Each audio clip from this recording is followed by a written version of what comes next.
L'un des meilleurs projets que vous pouvez faire en tant que débutant en cybersécurité, c'est de construire votre propre Home Lab. Franchement, c'est quelque chose de très sous-coté alors que ça peut littéralement vous propulser au-dessus du lot si vous voulez bosser dans la cybersécurité. Non seulement ça vous permet d'apprendre énormément, mais en plus de cela, vous allez tester des outils du marché demandés par les recruteurs aujourd'hui. Pas besoin d'un gros budget, juste d'un PC correct et de la motivation. Pourtant, peu de gens le font vraiment. Moi, par exemple, même après plusieurs années en cybersécurité, je n'ai jamais vraiment pris le temps de construire mon propre Home Lab. Je me suis toujours dit que ce serait intéressant et que je devais le faire un jour, mais je n'ai jamais vraiment trouvé le temps. Et honnêtement, c'est un peu dur à maintenir et cela demande pas mal de ressources si vous voulez être tranquille. C'est pour cela d'ailleurs que les gens vous conseillent généralement des outils et des environnements déjà mis en place en ligne. Par exemple, TryHackMe, HackTheBox, RootMe, Metasploitable, DVWA, bref, tous ces outils-là disponibles en ligne.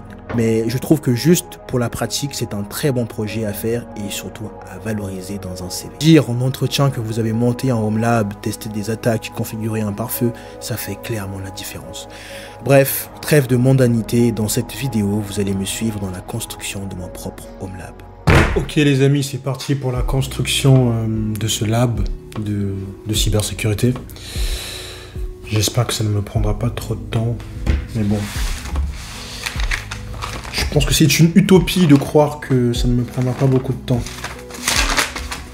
Premièrement, j'ai tout simplement demandé à ChatGPT de me donner, de me construire un lab de cybersécurité, ok? Et donc voyons ce qu'il nous a sorti. Je dois vous avouer que pour l'instant, j'ai du mal à me représenter le réseau, enfin l'architecture du Home Lab. Vous savez quoi? Je vais faire un schéma.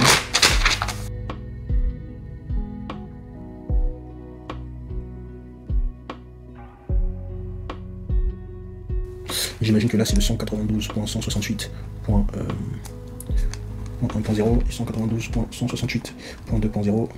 Voilà donc la topologie que ChatGPT nous donne. Premièrement, on a le pfSense, ok, c'est un pare-feu. Et dans ce Home Lab, on peut le considérer comme un routeur dont le principal but est de filtrer le trafic et d'agencer un peu nos différentes machines. Ensuite, nous avons la Kali Linux dont le principal objectif sera d'effectuer des attaques pour essayer de corrompre notre machine victime. Et tout au bout, nous avons ce qu'on appelle un SIEM. C'est un outil qui te permet d'enregistrer et d'analyser tout ce qui se passe sur ton réseau. Vous pouvez le voir comme un journal d'événements. En plus, il nous fallait un IDS et un IPS. En gros, des IDS et des IPS, ils sont des outils qui te permettent de pouvoir détecter des attaques. Cela va te permettre par exemple de pouvoir bloquer le port ou l'adresse IP qui est en train de générer ces attaques. Donc ça peut être important pour mon lab.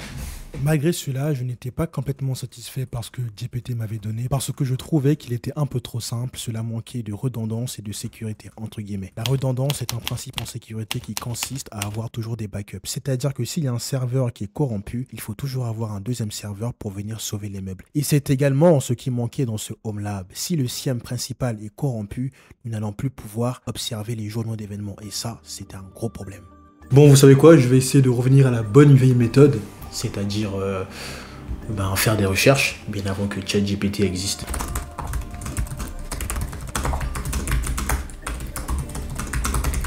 Ah, on a trouvé une topologie là. Alors par contre, ce que je remarque, c'est que dans ce réseau-là, ok, dans le réseau IPS1, on a le 172.16.2.0 et pour le IPS2, on a aussi le 172.16.2.0. Ça m'intrigue. Ah d'accord, ok. Non, en fait, j'ai pas vu. En fait, ils font du pontage. En gros, de base, ils sont dans le même réseau, ok.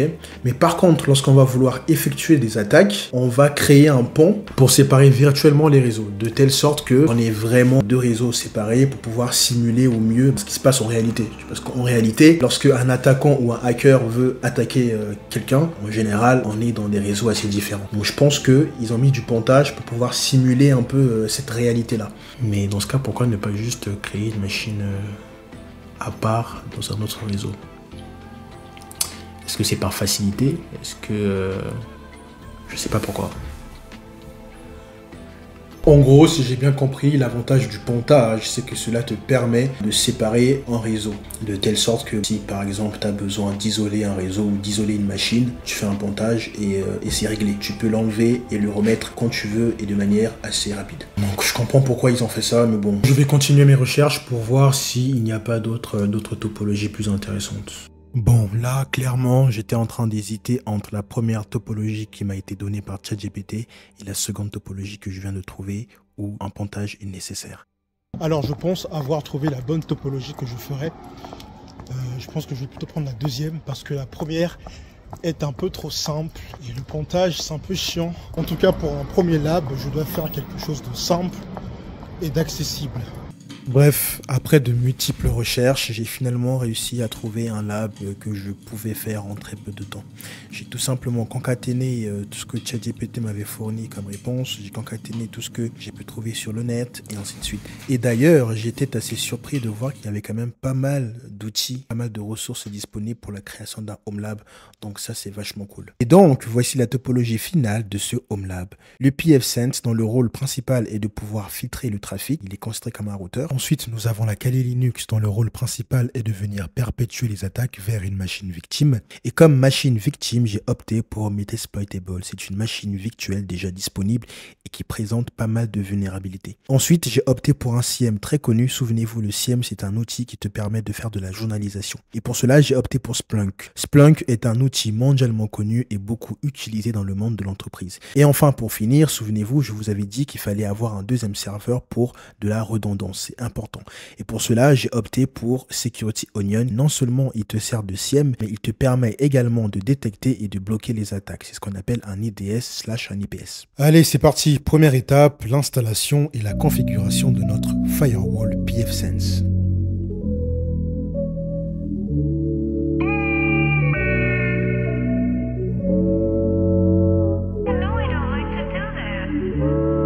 Quand je te parle de Paname, je te parle de Plaza, tu me parles du passé.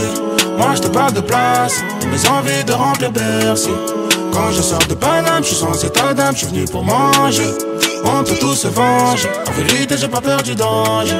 Non, dis pas mon prénom, 6 du match, je suis debout. L'OPG prend des notes, on question tu dénonces. Ça va pas m'installer des trucs, il faut attendre, je ne sais pas combien de temps est-ce que cela va prendre, mais en attendant, je vais revoir ma topologie réseau. Qui veut jouer à la tâche? Qui veut jouer qu'on l'attache? Numéro 10, je fais des passes. Qui veut jouer en attaque? Yeah. Tellement de vermine. Ma chérie, doucement avec moi. Ma chérie, doucement avec moi. Elle veut lever pour acheter son vernis. Tu m'as saoulé. Sur mon phone, j'ai plusieurs notifs. On vivait un plaisir nocif. Avec le vert et le violet pour me motiver. Avec toi, je sens pitié. Tu m'as donné ton cœur, donc tu te sens niqué. Sur un contrôle de police, on me demande même plus mon identité. Ok, bon. J'ai fini de configurer mes interfaces sur le firewall. On a le WAN, l'accès internet, bon je l'ai mis en DHCP. Ensuite le LAN de la machine Kali Linux, donc la machine d'attaque, c'est en 1.1. Ensuite la machine victime en EM2, c'est en 2.1. Ensuite nous avons Security Onion, d'accord, la machine qui va nous permettre de pouvoir analyser nos journaux d'événements et de bloquer des attaques si nécessaire. Donc je l'ai mis en 3.1 comme convenu dans notre topologie réseau. Et enfin nous avons EM5 qui est là pour le coup, qui est notre serveur de backup. Et c'est là où on va utiliser Splunk. Bon, j'ai fini avec la configuration du firewall, l'adressage IP des différentes interfaces. C'était, je pense, la partie la plus compliquée, l'une des parties les plus compliquées. Donc on va maintenant passer à la partie Security Onion. Le VMnet 4 relie Security Onion à notre pare-feu. Donc c'est bien le VMnet 4. Ok. Boum. Maintenant on lance, c'est parti. Yes, parfait. Il n'y aura plus qu'à attendre.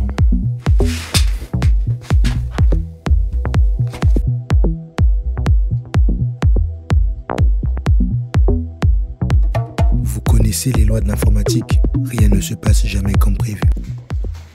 Oh non, putain les gars, les ennuis commencent. Bon. Je décide donc de consulter l'aide qui m'a été fournie par Security Onion. Je rentre dans le terminal, je bidouille un peu, je cherche des logs. Les amis, là c'est chaud là. Je sais pas de quoi il est question.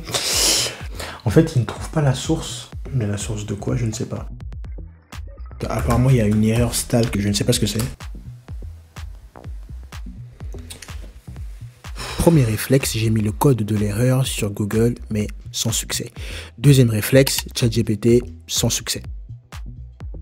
Bref, après une nuit de réflexion, j'ai tout simplement décidé de désinstaller et de réinstaller Security Onion, mais cette fois-ci en prenant le soin de changer le nom d'une seule variable. Et le problème a été résolu. La suite a été plutôt très simple et s'est déroulée sans contrainte.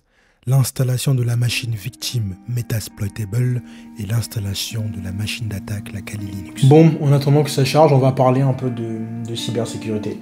C'est tellement fou de voir qu'à quel point un être humain peut évoluer en même pas un an en fait, si seulement il se donne les moyens. Les amis, quand je vous dis que j'étais vraiment nul en cybersécurité, il n'y avait que la cryptographie qui m'intéressait réellement. Et j'étais uniquement bon dans ça. Mais le reste, ça ne m'intéressait pas et je trouvais ça très compliqué. Et c'est juste fou de se dire que maintenant, tous les cours que je ne comprenais pas à l'époque, quand j'étais en école d'ingénieur, maintenant je comprends tout, c'est simple, tout va très vite, tout va vite, tout va très vite même. Ceux qui pensent qu'ils ne vont jamais réussir, ceux qui pensent que c'est hyper compliqué, ceux qui pensent que en fait la cyber c'est pas pour eux, détrompez-vous, ok? Continuez juste. Si seulement le secteur vous intéresse, si seulement vous avez envie de poursuivre dans ce domaine-là, mais que vous êtes nul, ce n'est qu'une question de temps en fait et d'effort. Ok, ce n'est qu'une question de temps et d'effort. Donc je continue d'apprendre tous les jours, personnellement. Je continue d'apprendre tous les jours, mais je suis déjà très satisfait de moi et du parcours accompli. Bref, donnez-vous les moyens, apprenez la base du réseau, d'accord? Je pense que c'est le réseau qui a permis de m'ouvrir les chakras, comme on dit, pour essayer de mieux cerner ce domaine passionnant qu'est la cybersécurité. Maintenant que j'y pense, la cybersécurité, en tout cas du moins en cyberdéfense, c'est quand même pas mal de configurations de serveurs. Parce que nous passons notre temps à prévenir des attaques et pour ce faire, nous n'avons pas d'autre choix que de configurer des serveurs par exemple ou des applications en appliquant des règles sur des pare-feux, autoriser ou refuser tel ou tel trafic, configurer la sécurité sur les serveurs et ainsi de suite. Donc mine de rien, la cybersécurité c'est quand même pas mal de configurations et c'est chiant. En vrai c'est chiant. Je comprends pourquoi la plupart des développeurs que je connais en tout cas n'aiment pas trop la cyber, parce que la cyber c'est de l'administratif. C'est pas un métier de création, on va dire. Parce qu'avec le développement, vous pouvez créer des choses, vous pouvez créer et designer n'importe quoi à la seule force de votre imagination. Donc je comprends. Mais en tout cas dans la cybersécurité, il y a tout de même une partie où il faut c'est de la configuration. Et pour pouvoir bien configurer vos outils, vous n'avez pas d'autre choix que de regarder la documentation des éditeurs. C'est ce qui fait que c'est un peu chiant, des fois. Mais bon, ce n'est qu'une partie de la cybersécurité. Ce domaine est tellement vaste qu'il y a moyen de faire d'autres choses plus intéressantes. Mais attendez, mon problème sur l'installation de Security Onion n'était pas le seul de mes soucis. Je me suis également confronté aux limites matérielles, ce qui n'est pas étonnant, étant donné que nous voulons faire tourner plusieurs machines virtuelles. Il ne me restait pourtant qu'une seule à installer. Bon les gars, j'ai un problème, je peux pas aller plus loin, j'ai pas assez d'espace. À ce moment précis de soupir, j'ai failli laisser tomber.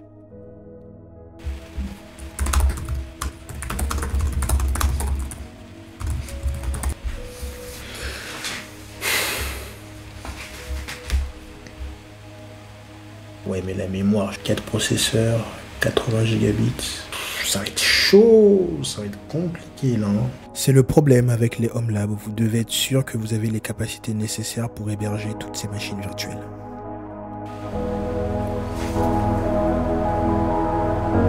Oh, merci ChatGPT. Merci ChatGPT. En gros, ChatGPT m'a demandé, j'ai demandé à ChatGPT que je n'arrivais tout simplement plus à lancer des machines. Et il m'a tout simplement dit, attendez, je vous lis ce qu'il m'a dit. Il m'a tout simplement dit de libérer de la mémoire en arrêtant d'autres VM. Ça, c'est pas possible parce que j'ai besoin de Security Onion, j'ai besoin de la machine Ubuntu et j'ai besoin de mon firewall pfSense. Et ensuite, il m'a demandé de réduire la mémoire allouée à la Kali, de le passer à 2 gigaoctets, c'était déjà 2 gigaoctets. Et enfin, la troisième option qui était d'ajuster les paramètres de mémoire à la machine haute. Et pour cela, il fallait juste cocher une option. Pour faire court, cette option, c'est le swap. Le swap, vous pouvez le voir comme un espace sur le disque dur qui est utilisé comme une extension de la mémoire RAM. Okay, c'est-à-dire que lorsque ta RAM est pleine, le système peut déplacer ou swapper, entre guillemets, des données inactives de la RAM vers le disque dur pour libérer de la mémoire. Et cela permet aux machines virtuelles d'utiliser le swap quand ta RAM physique est insuffisante. Cela peut donner l'impression que tu as plus de place pour faire tourner ou installer d'autres VM. Mais le seul problème du swap, c'est qu'il est beaucoup plus lent que la RAM. Et donc, les performances de tes VM peuvent être amoindries.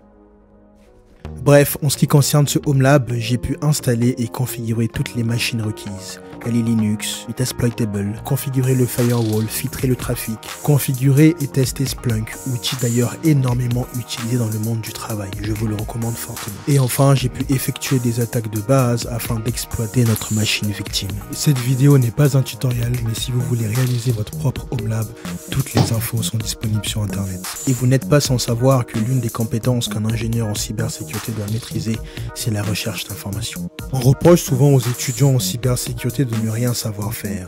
Et franchement, c'est pas totalement faux. Ce n'est pas parce qu'on est bête ou qu'on ne travaille pas assez, mais parce qu'on vient souvent d'un parcours sans vrai background IT. Beaucoup se lancent dans la cybersécurité sans avoir touché à l'administration système, au réseau, ou même à des bases solides sur comment un environnement informatique fonctionne vraiment. Résultat, eh bien, on apprend la cybersécurité sans comprendre sur quoi on applique nos connaissances. Et ça, c'est un vrai problème. Un bon exemple de ça, c'est Kali Linux. Beaucoup de gens pensent que parce qu'ils ont lancé un scan avec Nmap ou testé Metasploit, ils savent faire de la cyber. Mais en vrai, la cybersécurité, c'est bien plus vaste et bien plus complexe que cela. Savoir attaquer, c'est bien, mais si tu ne comprends pas comment fonctionne un Active Directory par exemple, ou comment un pare-feu bloque ou laisse passer certains flux, ou même d'ailleurs comment est-ce que des logs d'un serveur sont gérés, je pense que tu passes à côté de l'essentiel. Ce qui fait la différence, c'est l'apprentissage constant. La cybersécurité, ce n'est pas juste utiliser des outils préconfigurés, c'est comprendre comment les systèmes interagissent, savoir construire, expérimenter et tester par soi-même. Et le meilleur moyen de faire cela, c'est de monter des projets concrets, comme un HomeLab. C'est ce genre d'initiative qui transforme un étudiant en quelqu'un de compétent et qui fait la différence sur un CV. Donc, si vous êtes sérieux sur la cybersécurité, ne vous arrêtez pas là. Continuez d'apprendre, construisez des choses, testez, cassez des systèmes, puis réparez-les.